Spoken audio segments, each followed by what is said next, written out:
Today is a very special day, Yud-based Tammuz. It's the day that the Frierdiker Rebbe came out of prison in Russia.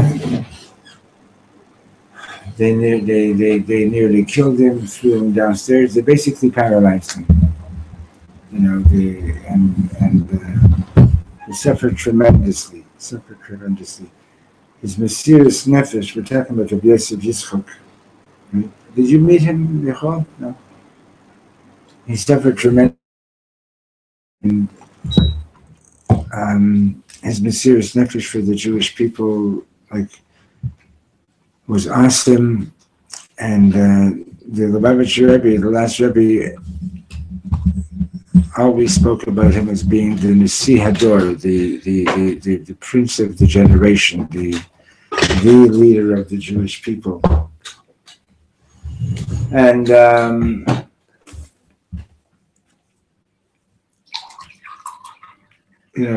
pretty much everything that you have happening today in the Jewish world vis-a-vis Chabad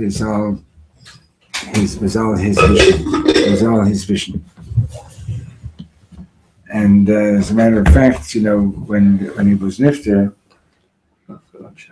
Amen. When he was nifter, and there was a difference of opinion among the Hasidim who should become the next Rebbe, whether it should be the Rashag Reb Shlomo Carlebach, who was the other son-in-law, or it should be the Rebbe, and the Rebbe didn't. Rabbi Menachem Mendel, he didn't want to be Rebbe. As a matter of fact, I heard that he once, for the first year, he didn't accept it, and he once expressed himself as saying that the pressure that the Hasidim were putting on him to become Rebbe, that it felt like his skin was being ripped off. Yeah. Anyway, it was his Rebbetzin, Chaim Mushke, who finally convinced him to take on the role of being Rebbe, because she said to him, if you don't do it, all the work that my father started is going to dissipate. So she convinced him that he should be Rebbe. How did the other son-in-law take it? Because he was the only one. He took it fine. He actually was there at every Farbrengen. He took the Rebbe. He accepted the Rebbe as Rebbe. He sat at the table at the Farbrengens, on the Rebbe's right, at the end of the table, and he accepted that the Rebbe is Rebbe. Okay. So I was reading last night.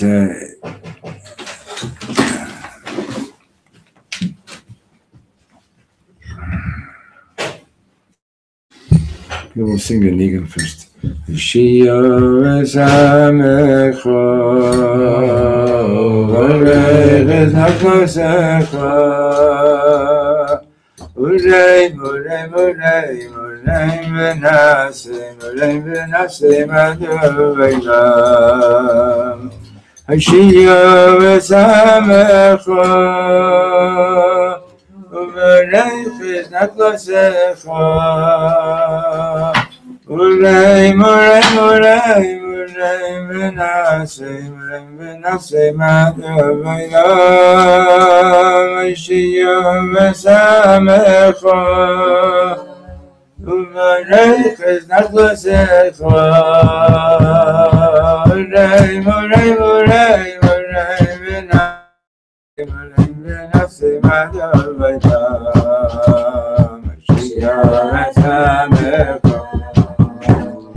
So I was reading a little, just a couple of pages from a sikha that the Rebbe was saying that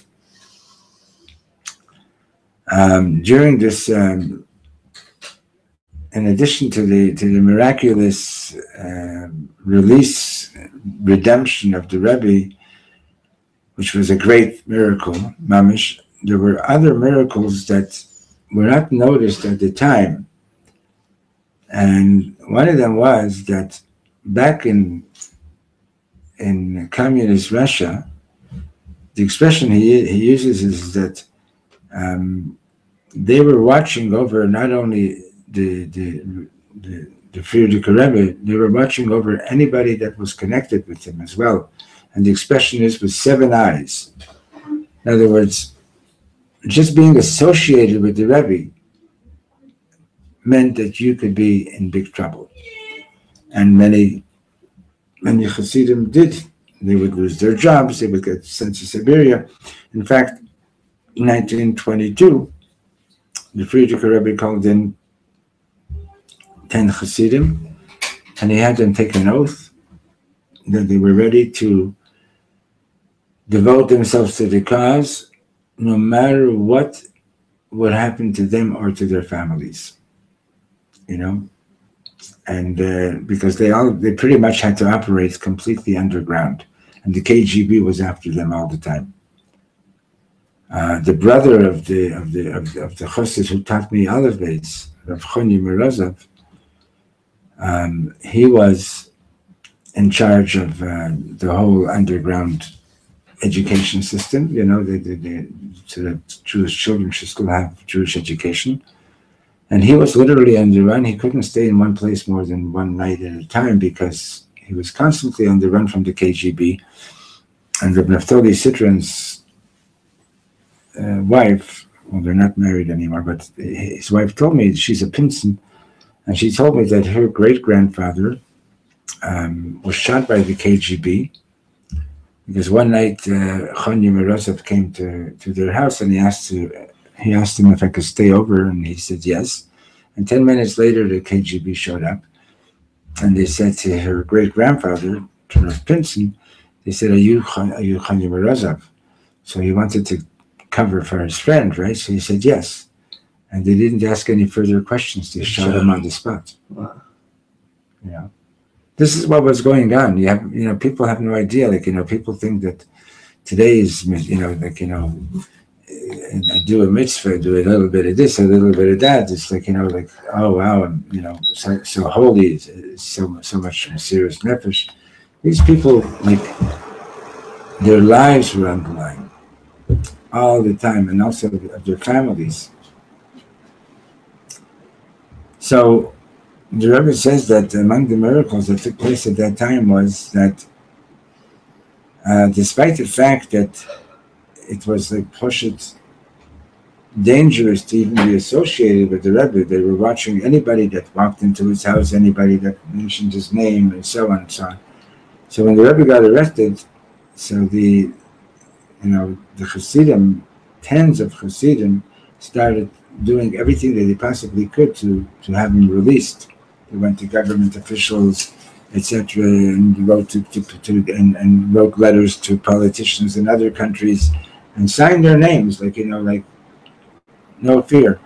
The amazing thing is that and they did this openly, right? And the amazing thing is that not a single one of them got into trouble while all that was going on. Whereas before the arrest of the Rebbe, and then a while after his release, just being associated with Lubavitch was what do you call it, dangerous to your well-being and to your parnos and everything. But Gedalia Fleer was one of the first people to get involved with helping Russian Jewry back in the 60s.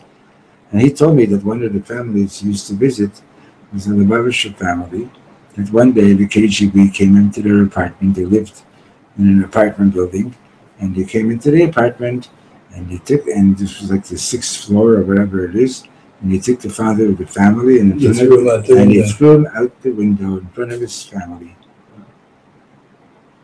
This is what they were dealing with, mamish animals, vicious animals, you know. One of the most famous stories about the Frierdiker Rebbe is that when he was brought in for one of the hearings in prison, so there was like a panel of 3 people from the KGB, and one of them for sure was Jewish, and he had a gun sitting on the table, the shells on the table. He saw that the Rebbe had no fear whatsoever.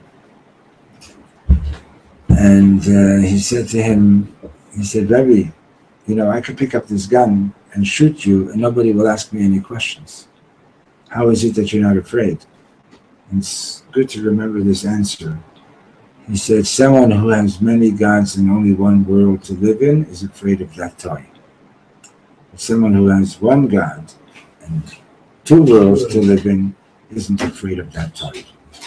Isn't afraid of what? Of that toy. That toy.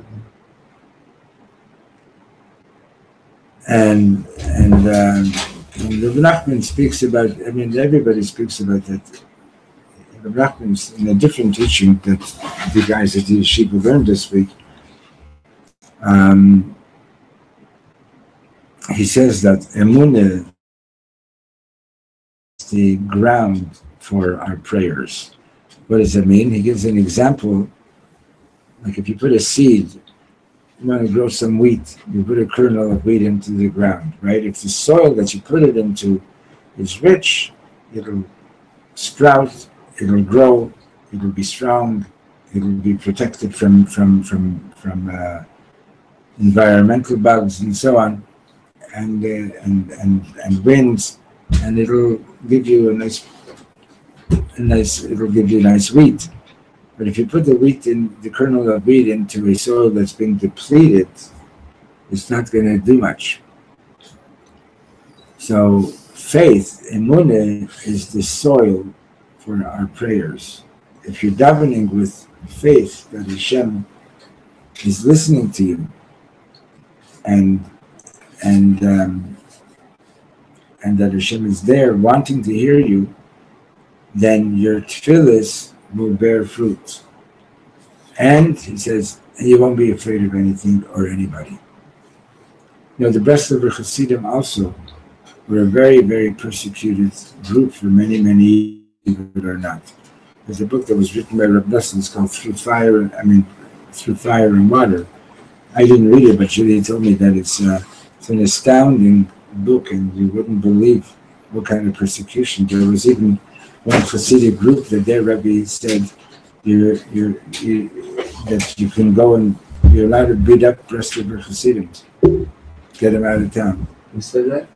It was a Rebbe that did that. Serious Rebbe. It's hard to understand how one Jew can be against another. But we have so many enemies. It's hard to understand that. Yeah. Well,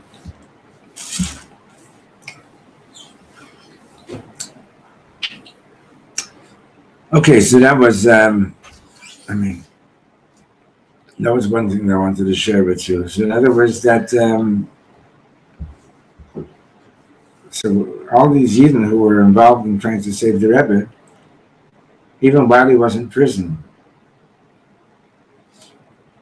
even before he was released, the danger to them was great, and miraculously, none of them were bothered. Amazing. So when you have emunah and you have faith, and you know that you're doing what you need to be doing, there's just a shot. Did you change your ticket? I can see it. You're here, Baruch Hashem. Okay.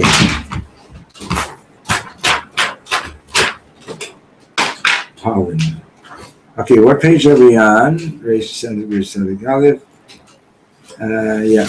Okay, let's see. This. And Oh, this is the one that you were writing on? Is that your handwriting? Who else needs? You got it? Jedediah. And then here's the next page. Hopefully we'll get to it today. Okay, in the meantime, we'll start. Do you want something for your foot? Do you want to No, I'm fine, thank you. Jedediah can do it really fast. Jedediah in the kitchen, as soon as you enter. No. Too late. Don't make me into an invalid. Chas v'sholem. I use it sometimes too. Okay. It's not the same setting, like you wouldn't believe, like, what kind of pain I've been having in my body the last couple of days. But I don't have Should we play hypochondriac? There's a website for hypochondriacs, you know that? I'm sure there's lots. Like, it's like, like you have chumrah of the day, you have, the a pain of the day. Pain of the day, new thing to worry about today. Sickness of the day. Huh? Sickness of the day. Yeah. In case you ran out of what to worry about. Sometimes I have pain in my neck. We're starting. And other people give me a pain a little lower down. You're back? Yeah. Okay. Lower Let's down go. the back. Yeah. Okay. So yesterday we were learning that we've been having has been about being careful with your speech and how you talk to people and not to be judgmental. And what the Rebbe was saying was that Hashem's way of evaluating and judging things is totally different from our way. And don't pretend that you have the wisdom to know, who's valuable and who's not valuable, etc. And in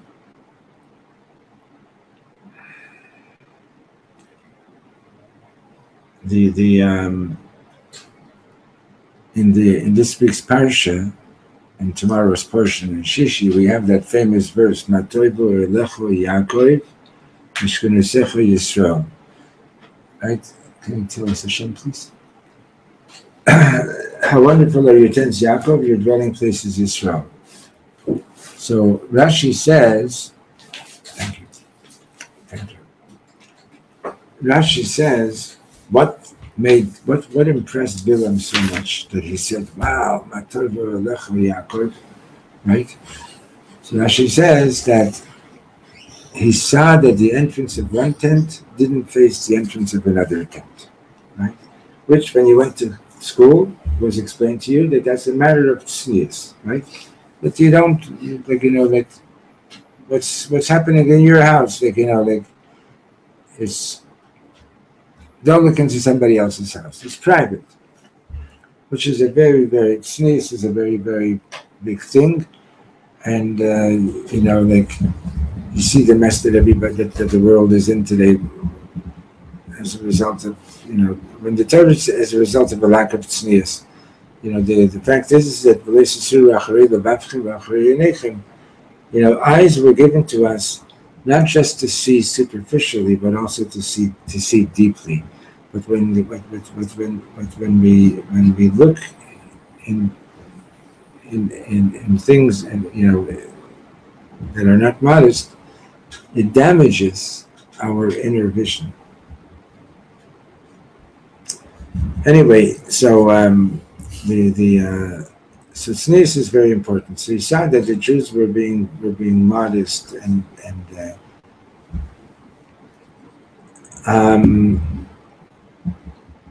tzanua. Tzanua means you don't flaunt. And tzanua is not just in terms of the way you dress. You understand? It's also don't flaunt your brilliance. Don't flaunt your holiness. Don't flaunt. Just be tzanua. Now we start davening every day with Matoivu Elecha when we come to shul, right? Do you remember shuls that used to have like Matoivu Elecha Yaakov, like big over the archway of the entrance and so on, right? And in fact, it is the first thing, like, Birchot HaShachar, actually, in Nusach we have Birchot HaShachar before Matovu, right? But if you look at the other Sidurim, right, you'll see that first it starts off with Matovu. It's okay. First it starts off with Matovu Lecha Yaakov, and then it follows with Birchot HaShachar. Why? Because there are people who have a coffee before they go to shul, and there are people who don't have anything until after davening. Okay?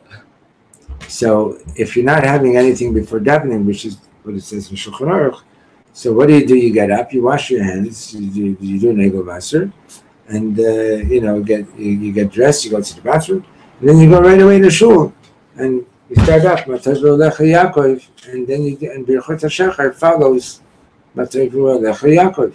Should you not eat once you say Matovu? No. Why should you? What if you say still drinking your coffee? Why should you? What if you say? Now, by the Hasidim, the word was, it's better to eat something so that you can daven better rather than to, while you're davening, you're already thinking about your food. Just a quick question. Yeah. Specifically, if you say Matovu, say before Chassidus, when you eat, that's fine. Yeah. Not fine, but the Chabad Seder is altogether different. The fact that that you're learning an hour of Chassidus before davening, that's pretty much of an innovation, and so Chabad davens later, and therefore, not, believe it or not, Chabad. If you look at the curriculum, the way the Yeshivat Simchat Shlomo was back in Europe, it was quite a demanding curriculum. Okay. Anyway, so let's leave that aside. But basically, why does the davening begin? Either way, whether you say Birchot HaShachar at home, or whether you go.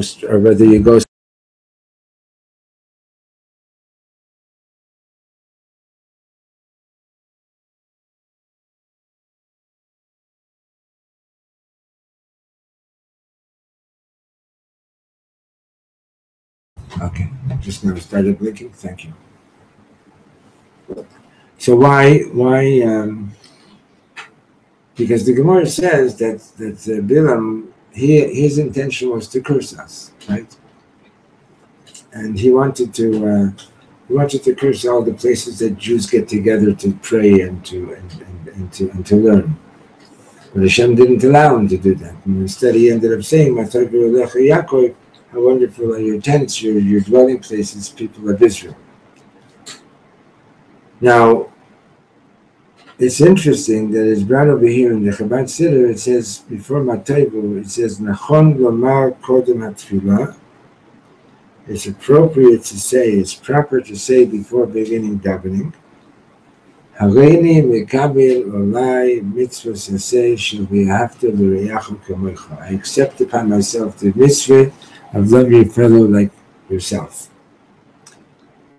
So Reb Shlomo used to say, most relationships that people have with others, and think about it, whom are you friends with? People that usually they dress like yourself, they vote for the same political party, they eat from the same hechsher, they go to the same bank, blah, blah, blah, blah, blah, right? But let's say somebody in your community stops all that and changes their way of life and so on. Usually their social circle, they also usually end up leaving the social circle. As a matter of fact, it's one of the things about Bali Tshuva is that very often they have to get a whole new set of friends because they're friends who and family. They don't like the idea that what are you doing? Why did you start becoming religious? And it works the other way around too, and that is that that people. She didn't knock. I didn't hear her knock. It works the other way around also, is that in a religious circle, when somebody stops being observant, right, what happens? They're ostracized. They're ostracized or whatever it is. You know, they're no longer part of it. Did you knock? I did. We didn't hear you. I'm sorry. I happened to see you. I happened to see not. I didn't even know that it was you. I just happened to see that somebody was there. And you knock, you gotta knock louder. Okay, well, it's a good lesson over memory. Yeah. So then if the people that I love and that I'm friends with are because they're like me, right? What I'm basically doing is pretty much loving myself. You know, I love you because you like my jokes. I love you anyway, even if you don't like my jokes, right?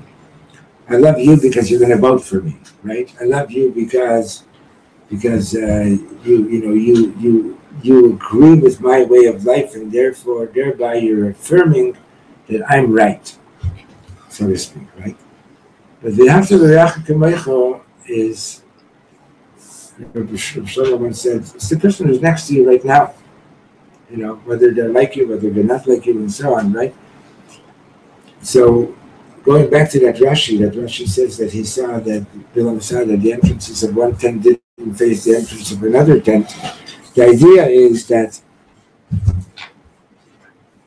if my doorway is facing your doorway, it's basically sort of symbolically saying, you know, I need to look into your house in order to decide if I'm going to live or not. You need to look into my house. Like we're watching each other. Like, you know, don't step out of line, type of thing, and so on, right? So Bilam saw that the entrances of our tents did not face each other, right? So he saw that the unity, the achdus that was present among the Jewish people at that time was not dependent on, are you like me, are you not like me? Everybody had their private space, that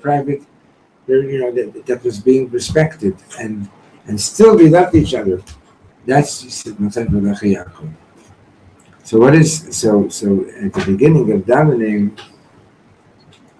you know, it says over here, you should say, I accept upon myself the positive mitzvah of love your fellow like you love yourself, right? That's pretty much a commentary, or not a commentary, an explanation of why you have Matadu Alecha Yaakov at the beginning of davening. And as you're coming into shul, right, you got to know that you're stepping into the shul, you're going to daven now, right? What are you going to do? You're going to turn to God. You're going to say, Rebbeinu Shalom. You know, I need this, I need that, I need health, I need parnasa, etc., right? And Hashem is saying, and are you doing this? Are you talking just about yourself, or are you talking about everybody? Are you davening b'shem kol Yisrael? Are you davening for everybody? Which is exactly what we're supposed to be doing, as we say in the Shem Yichud, Kudsha Brichu Shchinte, for the sake of the unification of Kudsha Brichu and his Shchina. Liyachta Shem Yudke Vavke, to unify the name Yudke with the Vavke. B'yichud Shlim, in a complete union. The Shem called Yisrael, right before Baruch Shema. The Shem called Yisrael, in the name of all of Israel. You say the Shem Yichud, or you still on that one? It's not in my city. You know what I'm talking about? Before davening? No, well, it depends on where it is. In the Chabad Siddur, it's right before Baruch Shema. So what does it mean to unify the name of God? What does that mean, to unify the name of God? It means to make the unity, the oneness of Hashem, a reality here in this world. Okay? If I say that Hashem is one, but they're different from me, they're different from me, they're different from me. They're not that they're different, but rather they are acherim, they are others, right? Lo yeh lecho Elohim acherim. You know what that means? You shouldn't have any other gods. But you know, and you want to know another pshat?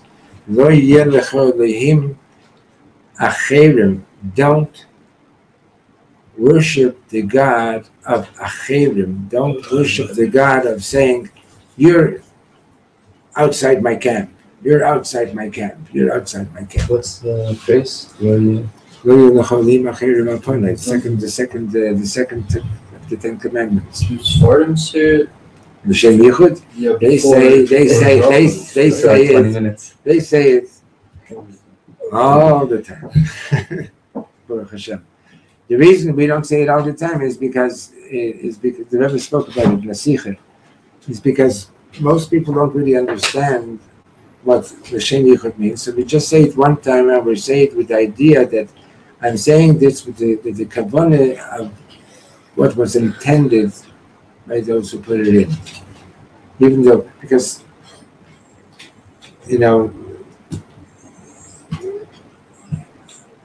I can't even, I don't even have the words to really explain what that means, because I don't really understand it myself completely. I understand?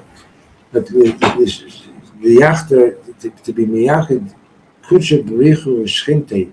So the shchine in this respect is the manifestation of Hashem's, of the world, but God is concealed in this world. So to unify kudsha b'richu shchinte, it means that to bring Hashem into the reality of this world, that he should be revealed. Okay, so back to what we were learning. This is what we're learning, right? So we're on Reish Tzadik Aleph. No, sorry, Reish Tzadik Beis. We don't have to say Tzadik Beis. Reish Tzadik Aleph. I didn't give you Reish Tzadik Beis. We're on the bottom of Reish Ein Tzadik. Ein ha'osh elo l'torat ha'adam. Retribution, when something heavy comes down on something, chas v'sholem, it's only for the benefit of the person. It's only for his benefit. It's hard sometimes to digest that, and you also got to remember, it's the kind of thing that is only that you should trust this only between you and yourself and God.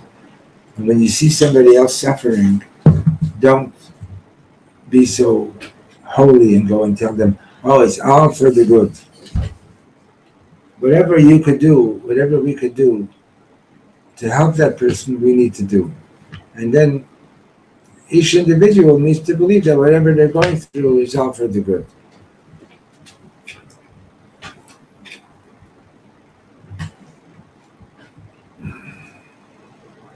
Right?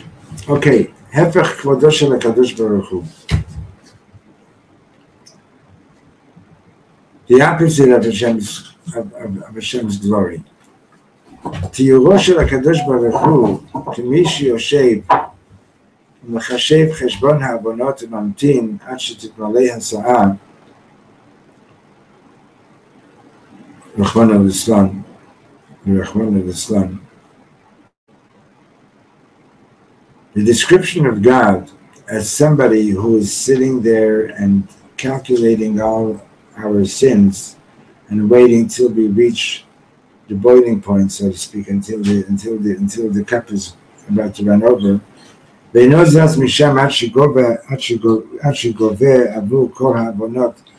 Hashem doesn't move from there until he collects his payment for all the transgressions.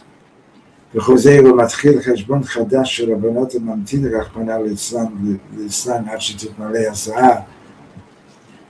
that then once he sort of collected his debt, and then he starts a new accounting and keeps counting until we reach the limit again, and so on.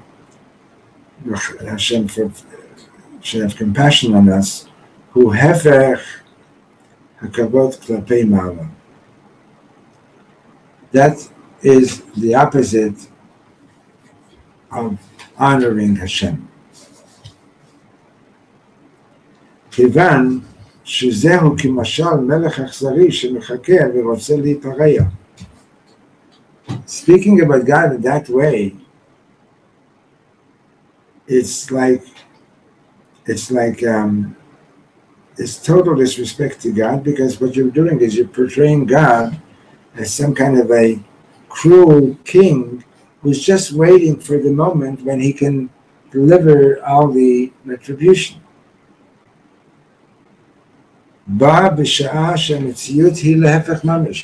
And in fact, the reality is mamish the opposite. Hashem is the Father, our Father, full of compassion, the Father of all compassions. As is explained in many verses that we have in the Torah and in our davening and the teachings of the rabbis,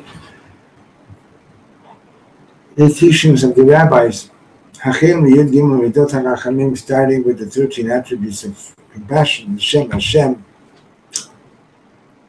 Midat HaRachamim, Bet Pa'amim, right? The name Yud-Kei Vav-Kei represents Hashem's compassion, and we say it is twice, right? Lifnei v'lacharei shechata, which the Meforshim explains, Hashem lifnei achet, Hashem lifnei achet.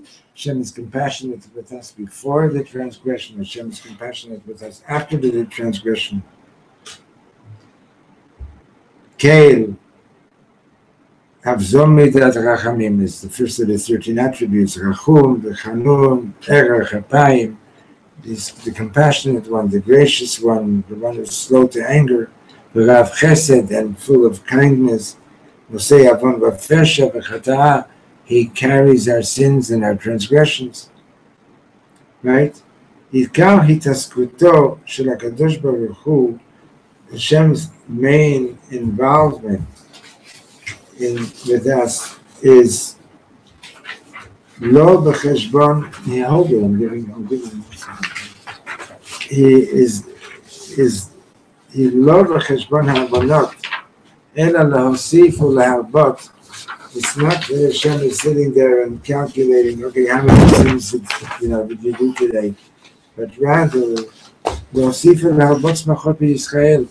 is out to he wants to see more and more joy in the Eden. To Mamar Razal, like the rabbi say, Ma'atov, Mahu, HaKadosh Baruch Hu, now on page Reish Tzadik Beis.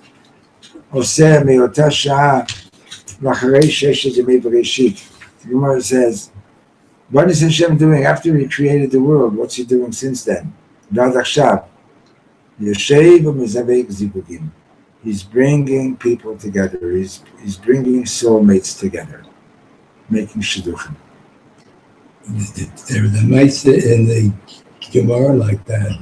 Yeah. Where a nobleman asks, "What's your God doing?" This is the Gemara, yeah. He's making shidduchim. I said, "Is that all? I can do the same thing." Right. So she took 1,000 mensters and maidservants. She said, "Getting married." You.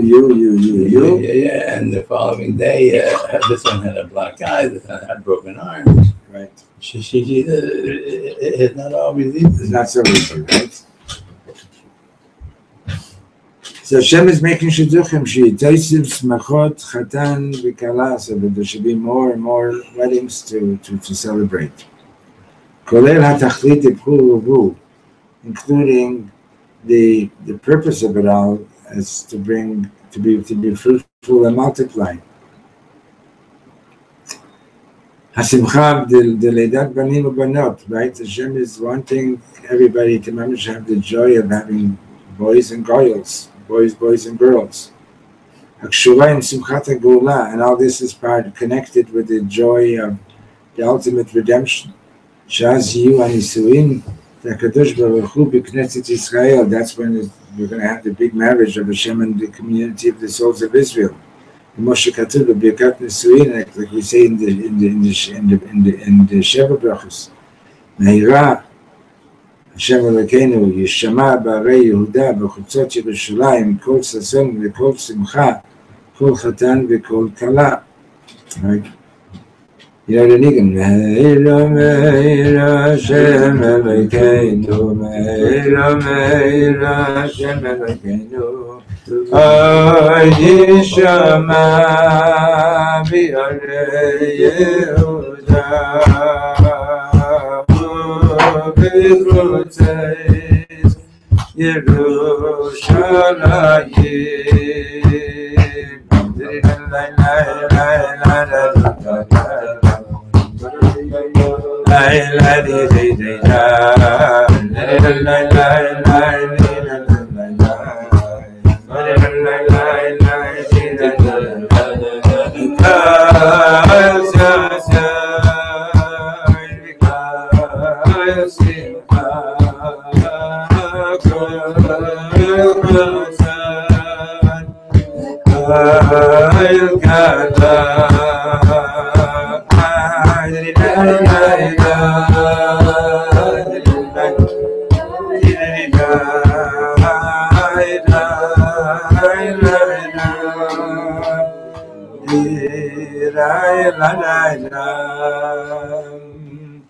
Right, so what the Rebbe is saying is to portray Hashem as somebody sitting there and counting to see how many bad things did you do and have you reached your limit, and Hashem is chas v'sholom waiting to bring down some heaviness on the people. God forbid. This is it's like what Hashem is some kind of cruel teacher, like some kind of cruel, right? Oh, this is the third time that you spoke up. Go stand in the corner. Or like Hashem is wanting, is looking to make things good and to show us His compassion and to bring people together, bring soulmates together, and so on, so that there should be simcha. The odd, and furthermore, but it does happen that Hashem brings down heavy retribution sometimes for our transgressions. After He's been patient and He's now, so to speak, calling us back. The retribution is not revenge, God forbid. But rather it's for the benefit of the person. In order to cleanse him and to purify him from the dirt of the transgression. And like in the language of the Alter Rebbe, he says, father, a wise man, a tzaddik, who gives his son a smack. Right?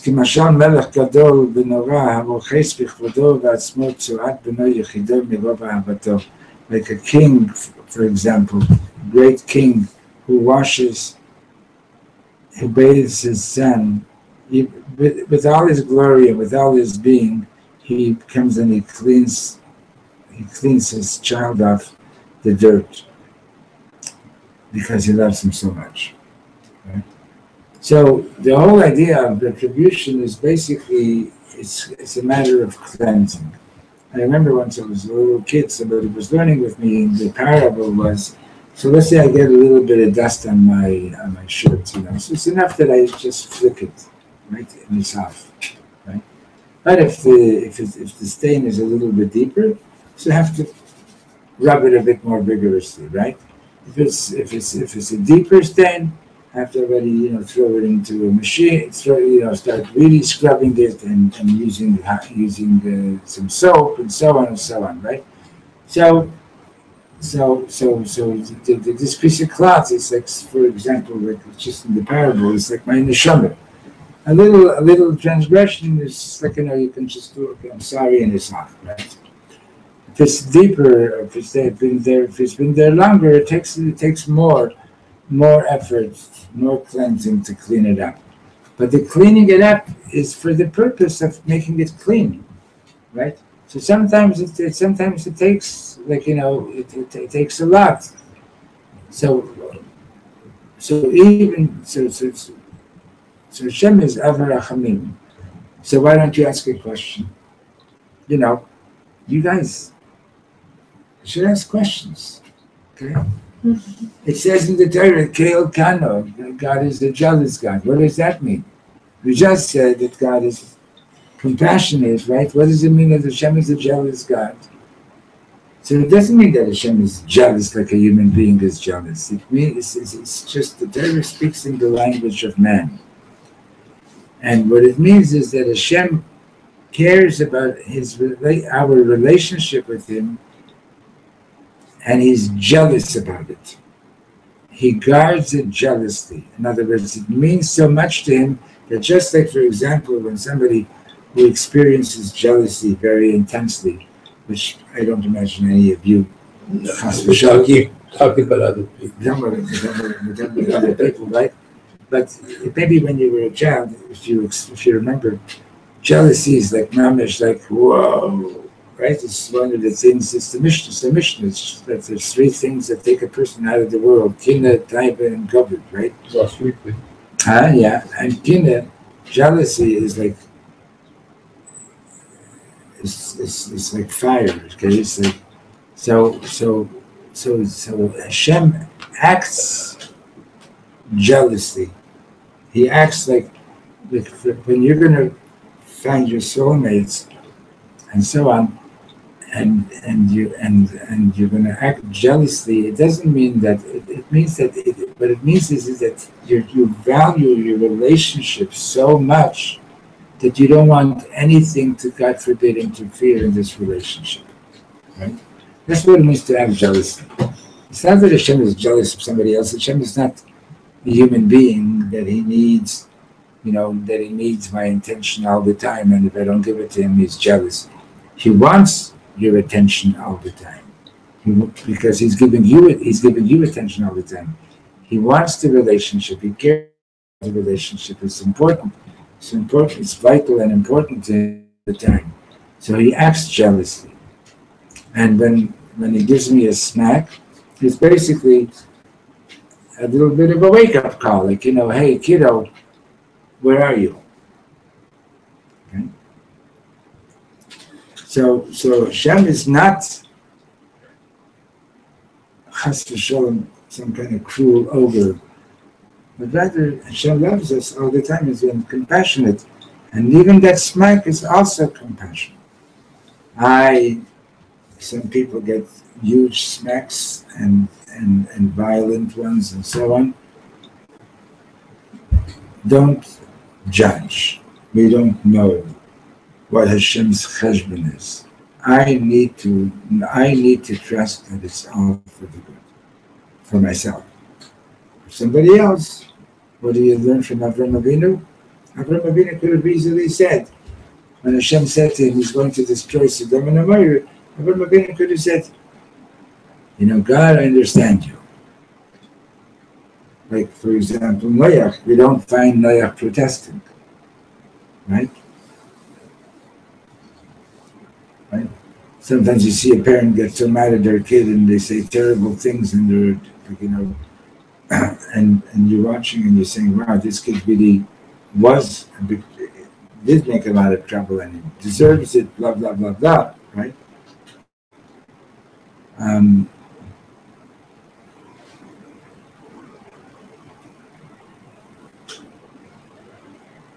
When it comes to somebody else, Avraham Avinu teaches us, don't be Hashem's lawyer. Be the lawyer of the people. Right? Hashem doesn't need me to be His lawyer. Hashem wants me to defend to defend another person. That's what we learned from Avraham Avinu. Okay? Noach saved mankind. But he didn't say that Hashem doesn't make the covenant of being the first Jew with him, because he didn't argue. Avraham Avinu is the first Jew. Hashem said, "Oh, you're arguing with me. You must be Jewish." Okay. You one time told a story. I forget the detail, but it was a mixed crowd. We were Jewish and non-Jewish, and This girl said, "Am I allowed to ask a question?" That's No. Yeah. And you were teaching about Avram and so on. Yeah. And she says, What kind of religion is this? What kind of religion is this? You argue with God. First, she said to me, "Am I allowed to ask a question?" Okay. You ever hear? Am I allowed to ask a question? What kind of question is that, right? And then her question was, what kind of religion is this? You argue with God. So what did I tell her? Now you know why it's hard for us to stand in line, huh?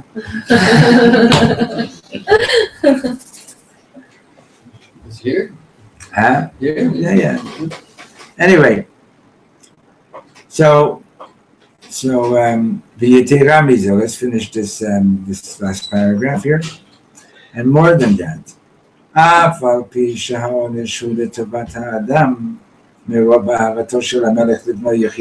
even though one retribution comes down to a person, for the benefit, and it's for the benefit of the person, because God loves you so much that Hashem is not going to let you walk around with your dirt for the rest of your life, but Hashem is going to clean you out.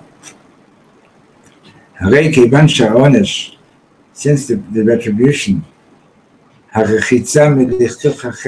the being cleaned up from the dirt of the transgression, in the meantime, while this is happening, while I'm being scrubbed, it hurts, right? So his only son is in pain.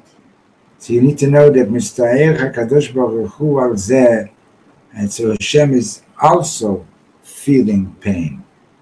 It's ache, and he cries out, and this is a Gemara. He cries out, "Oini, woe to me!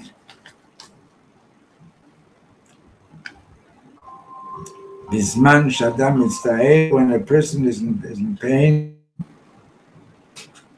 Shchine Omeret, the Shchine says, Kalani Merosh, Kalani Mizro'ai, my head is hurting, my arms are hurting. Imo Anochi B'Sara, I'm with him in his pain, in his distress. B'chol Tzaratam Rotzar, in all their distress, in all their pain, he is pained as well. Whenever the Eden were in pain, so was Hashem. Right? So when you see something heavy, whether it's by someone else or by yourself, just know that the Shekhinah is also in pain. You know, one of the painful things in life is when a person feels alone. It's, in a certain sense, it's like one of the deepest pains, right? And, you know, I had never lived on my own until I unfortunately got separated. And, you know, for about 3 years I was on my own. So like until age 28, I'd never lived on my own. And all of a sudden here I was, like, you know, separated not just from one person, from 5 people, because there were 4 children from my first marriage. And I didn't even know how to be by myself, you know. I didn't know how to. So, like, thank God that I was working, and at least from 9 o'clock in the morning to 4 o'clock in the afternoon, I knew that I had to be in the classroom and I was with people. But when I'd come home at the end of the day,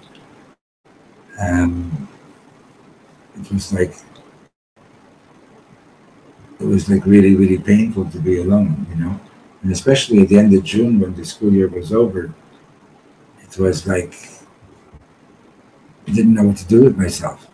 So there was one point where, like, almost 2 weeks straight, I was shikar every night at the bars, you know. And I remember one night sitting and writing. Sometimes I would write poetry on the napkins, in these places. Anyway, so one night I wrote alone. And then I was just playing with the words. I wrote A space lone. And I wrote AL space One. ONE, all one. Right? And it struck me that maybe Hashem is trying to tell me in my being alone, maybe Hashem is sort of trying to tell me that I'm making him feel alone. Mm.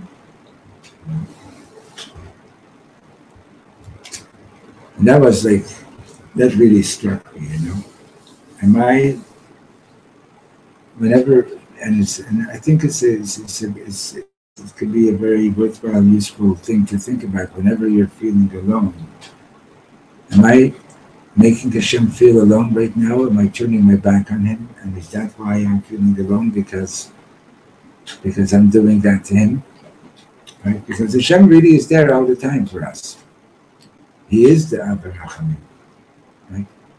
Okay, so what happens when you're upset and you're angry and you're not feeling so close with God?